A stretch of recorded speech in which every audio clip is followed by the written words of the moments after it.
Aloha guys, Entei here with 7 Owls Gaming. Just got back from Oahu with my first place win with this deck at the prelims. Also won first place with this at the last prelims we played a couple weeks ago here on Maui. The nice thing is everyone pretty much just plays meta, so instead of it just being like, oh, a good deck that beats casual, it has a little bit of solidity to it. And what I decided to go with was, instead of the yellow package, playing blue, because blue, unlike yellow, adds so much more aggression to the deck and allows you to have that same feeling that you did with Storm on being able to just pump out damage on 2 energy and generally win the game, especially if you go first, because your opponent has to defend through all of this on 1 energy, and it's just not plausible. So we'll get into the deck and I'll tell you a couple of the changes. You already know what the leader does. You know, he searches a 1-drop green, freezes army, and you have your 7 targets here. And then on the awakened side, sparking 7 draws until you have 6, and then gets to pop a battle card on either player's field. The really good thing about this leader effect with the blue is that since being used aggressively was kind of taken back because of cards like Borgos and Whis and other anti-aggro bean strategies. And it's beautiful because you can use that to your advantage into popping them. So if they commit that to the board to stop you from Sensu Beaning, you just pop it and go up in your chain. So that alone kind of gave me reason to want to play the blue. So getting into a few of the other things, I play 4 Mechanism and for the 1-drop Paragus, because with the blue package, just like in yellow, first turn you generally always charge green, and then the second turn you charge your other color. So you charge your blue and then abuse your 1-drops to go up in your chain faster, and then untap with the Sensu Bean, so that way you're always having energy to spare. Your 10Ks in your hand aren't dead if they do stop you, and you have negates. So it just kind of goes with that package of being able to use these more so than being so reliant on your 2-drop Paragus, which the yellow build, it's like if you don't have the 2-drop Paragus, you kind of lose. The one objection, you play that in case you lose the die roll and you have to go second, because on your turn 2 play, so your opponent is at 2 energy and you're going into your 2 energy, you can objection into your 3rd green, and as long as you have a Sensu Bean, when you awaken, you can untap the blue and then untap the second one, or the 3rd energy with Sensu Bean, and be able to Tragic Awakening straight into the 6-drop. So if you're playing against aggro, like if you see it, it's good, but if you don't, it doesn't matter because you're still playing Broly. But that's why I play the 3 Awakening with the objection, just to put you on the same turn level as your opponent, because 3 energy is your maximum energy with this deck. If you're playing past 3, you're probably playing the deck wrong. The Whis coercions go well with that too, especially in the mirror, because if you are going second, or if you're going second, you can always just charge the 1 blue and stay at 8 life, and then you have a lot of defense to survive that turn 2 Broly or aggro play. The 2 Shocking Death Balls is like 6 negates is plenty, because you want to stay away from extra cards.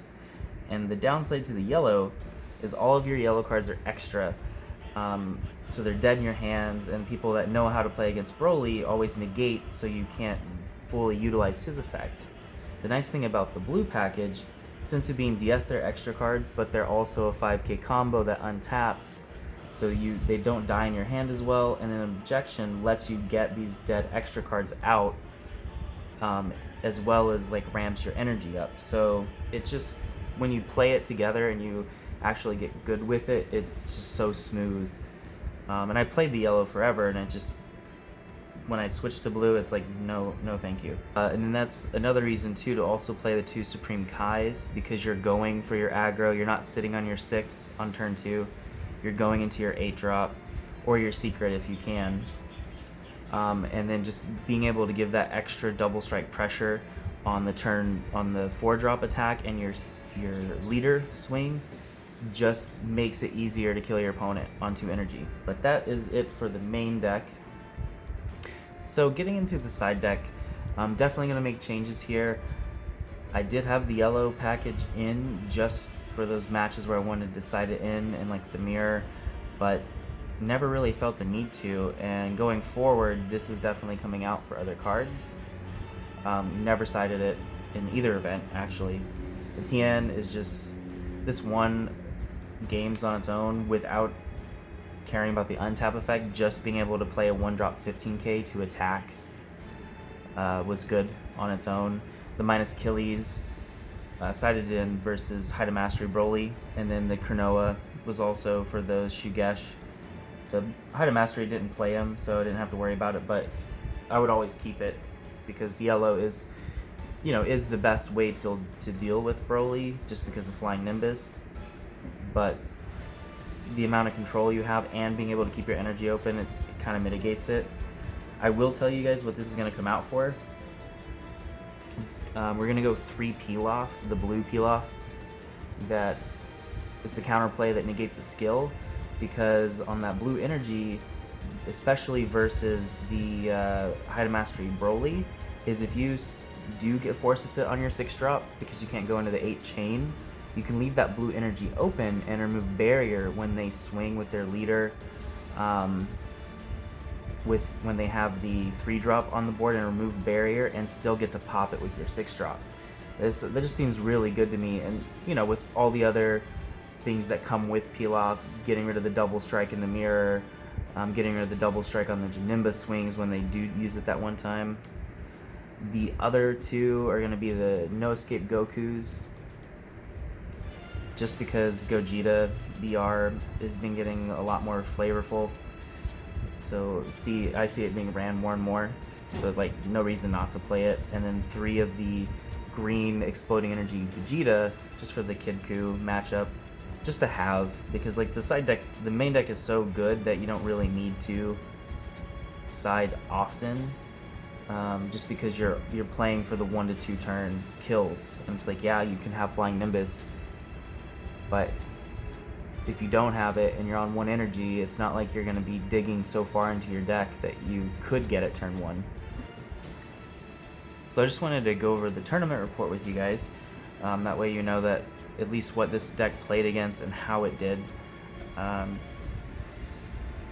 2-0'd everybody playing this. The first matchup was against Janemba. I just opened really well. You always want to mulligan for the 1 blue, usually Whis Coercion, because you're going to draw into your Sensu Beans. So he had the defensive options, but it's just like so much pressure that it ended up acting like hand control, because you had to combo out to not lose on 2 energy. And in game 2, he went first. Ended up turning down to the Vegeta. He played Vegito on turn 4, so it made it to 4 energy for him, 3 for me.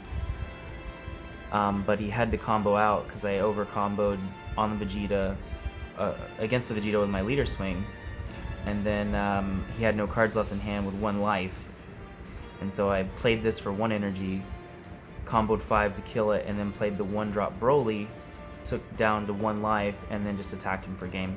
So it was pretty good. Round 2, I went up against Height of Mastery Broly. I killed him on 2 energy, both games, really quickly. Like, he comboed out of certain things, but he just couldn't. It was just too much pressure, like too much damage. These came in clutch every game. You generally resolve both of them every game. So it was just a quick 2-0. He had Flying Nimbus on game 2, but it didn't really help much. It got him to 3 energy. But he still lost. And then game 4, Shenron Gogeta. Again, just killed him on 1 energy. Him having 1 energy, I won the die roll. Game 2, he managed to defend against most of it. And then I had the secret rare, so I went ahead and played it. Just for tiebreakers, I didn't care if I went 2-1 on that. And he ended up getting second because of it, so it was good. I played the secret way too prematurely, and he Mufuba'd it. So we took it to game 3, and then I just won on turn 2 energy again. Then game 4 was against the mirror match. Exact same deck. It's my friend. Shout out to Josh. He wanted to play something to win, and I said just build the same deck as I do. I 2-0'd him just because I know the deck